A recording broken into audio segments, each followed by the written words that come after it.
Welcome to Code Fix, where you learn and enhance your programming experience. In this video we have shared how to test multiple variables for equality against a single value. To test multiple variables for equality against a single value, you can use a loop and a conditional statement in most programming languages. Here's an example in Python. Now let's run this example code. Here is the output.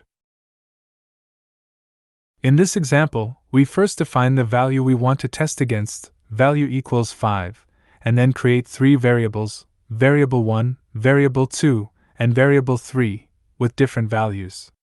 We then use a for loop to iterate over each variable in a list of the variables, variable 1, variable 2, variable 3, and use an if statement to check if the variable is equal to the value we want to test, if variable equals value.